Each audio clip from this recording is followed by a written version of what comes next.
नमस्कार, आप देख रहे हैं एबी स्टार न्यूज। मैं हूं आपके साथ सपना वर्मा। हर दिन इतिहास के पन्नों पे कुछ न कुछ ऐसी घटना घटती है जो कि एक ऐसी छाप छोड़ देती है जिसे कभी नहीं भुलाया जा सकता, और उसी पर आधारित है हमारा ये पूरा कार्यक्रम, जिसका नाम है एक किस्सा दिन का हिस्सा। तो चलिए शुरुआत करते हैं आज के हमारे पहले किस्से से।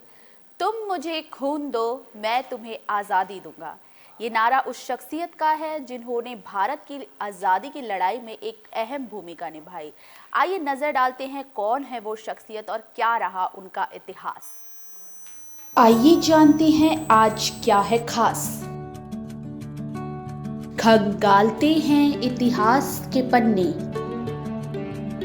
तुम मुझे खून दो मैं तुम्हें आज़ादी दूंगा। ये नारा जो आज भी इतिहास के पन्नों में सबसे ज्यादा यादगार है। आज़ादी की लड़ाई से पहले दिए गए इस नारे ने साहस और बहादुरी की अलग जगाई है। एक ऐसी चिंगारी जिसे हवा लगते ही आग का रूप लेकर गोरी सरकार को हिलाकर रख दिया।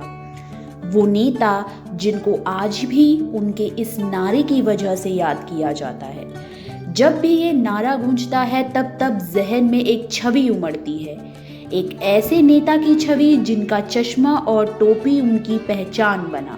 नेताजी के नाम से मशहूर वो शख्सियत जिनका नाम था सुभाष चंद्र बोस। आज देश उनकी 125वीं जयंती मना रहा है, जिसे लेकर सड़क से संसद तक देश के तमाम राजनेताओं सहित राष्ट्रपति रामनाथ कोविंद और देश के प्रधानमंत्री ने उन्हें याद करते हुए ट्वीट कर श्रद्धांजलि अर्पित की है। आज नेताजी की जयंती है। वो नेता जिन्होंने आज़ाद हिंद फौज की स्थापना की थी, वो फौज जिसकी आज़ादी की लड़ाई में एक अहम भूमिका देखने को मिली। 23 जनवरी साल 1857 का वो दौर जब ओडिशा के कंटक में उनका जन्म हुआ था। उनके पिताजी पेशे से वकील थे और माँ गृहिणी थी। बात की जाए अगर उनकी शुरुआती दौर की पढ़ाई लिखाई की, तो कलकत्ता से उन्होंने अपनी पढ़ाई पूरी की। इसके बाद आगे की पढ़ाई के लिए वो साल 1919 में इंग्लैंड चले गए। नेताजी का जीवन अगर इस पर प्रकाश डाला जाए तो वो स्वभाव से बेहद सरल और साधारण थे, कभी ना हार मानने वाला जज्बा रखते थे। इसके अलावा वो काफी निडर भी थे। आज़ादी के तमाम आंदोलनों में उन्होंने महात्मा गांधी का हर वक्त साथ दिया, फिर चाहे वो साइमन कमीशन का विरोध हो या फिर स्वराज की मांग हो। सभी आंदोलनों में उनकी एक अहम भूमिका देखने को मिली।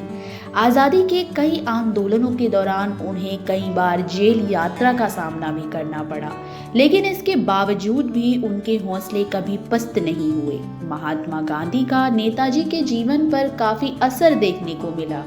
नेताजी उन्हें राष्ट्रपिता की उपाधि देते थे, और वही अगर बात की जाए महात्मा गांधी की, तो उन्होंने सुभाष चंद्र बोस को उपाधि दी नेताजी की। नेताजी के ऐसे अनगिनत किस्से हैं जिनकी लिस्ट काफी लंबी है। उन्हीं में से एक किस्सा उनकी मौत से जुड़ा है। जी हाँ, उनकी रहस्यमयी मौत से, जो आज भी काफी विषयों में कहा जाता है कि विवादित बनी हुई है।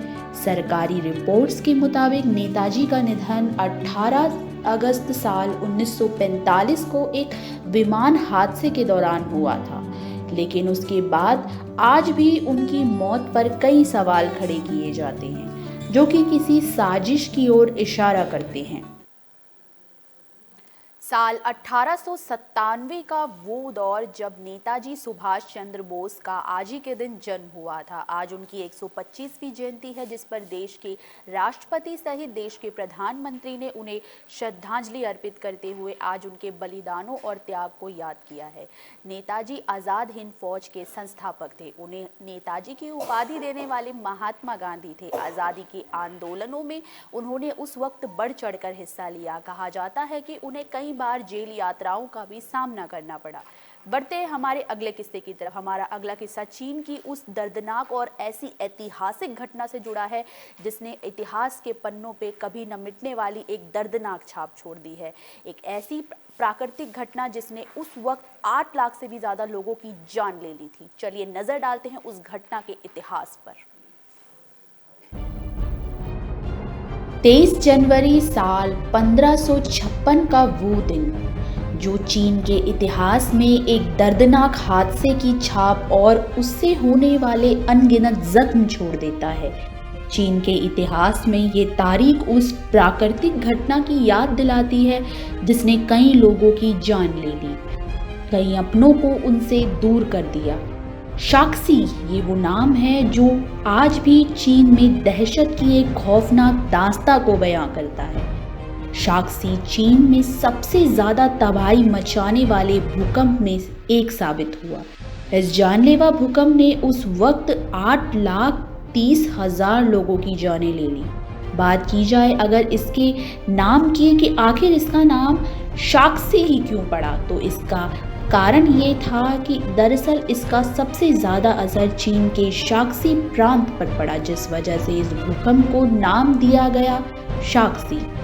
ये इसकी तीव्रता काफ़ी ज़्यादा बताई जाती है। इतिहास पर अगर रोशनी डाली जाए तो उस वक्त इसकी तीव्रता इतनी ज़्यादा थी जिसकी वजह से ज़मीन में 66 फीट तक की सबसे ज़्यादा गहरी दरारें आ गई। इसे सबसे ज़्यादा ताकतवर भूकंप माना जाता है।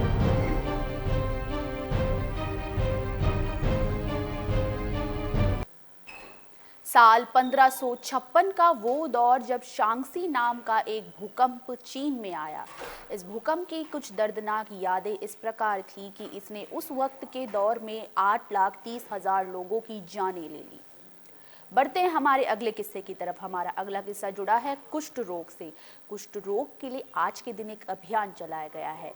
क्या है इस अभियान की खासियत, चलिए इस पर एक नजर डालते हैं। जिसको लेकर आज भी हमारे समाज में कई तरह की पुरानी मान्यता, कुछ दकियानूसी और कुछ वाहियात बातें कही जाती है। कुछ तो इसे खान पान से लेकर जोड़ देते हैं, तो कुछ इसे छूत रोग मानते हैं। अब आप सोच रहे होंगे कि आज हम कुष्ठ रोग के प्रति इतना ज्यादा आपको सचेत क्यों कर रहे हैं। तो दरअसल आज कुष्ठ रोग निवारण अभियान दिवस है, जिसका मकसद इस रोग के प्रति जागरूकता फैलाना है। आज हम आपको इससे जुड़ी तमाम दुविधाएं दूर करेंगे। कुष्ठ रोग, जिसे कोढ़ भी कहा जाता है, इस बीमारी में त्वचा हटने लगती है और सफेद हो जाती है। ये बहुत जल्दी शरीर के एक हिस्से से दूसरे हिस्से में फैलता है। अगर इसका समय पर इलाज न हो तो इसके काफी दुर्भागी परिणाम देखने को मिलते हैं। ये रोग माइकोबैक्टीरियम और लेप्रोमेटारिस जैसे बैक्टीरिया की वजह से होता है। अगर समय रहते इसका इलाज न हो तो ये शरीर को पूरी तरह से खोखला कर देता है और इसकी वजह से चमड़ी गलने लगती है।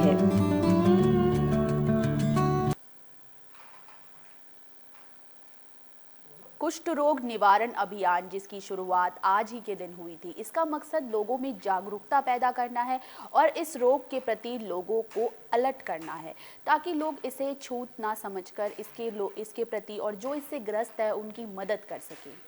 वक्त हो चला है अब आपसे विदा लेने का। हम फिर मिलेंगे किसी नए किस्से के साथ। तब तक के लिए देखते रहिए एक किस्सा दिन का हिस्सा। शुक्रिया।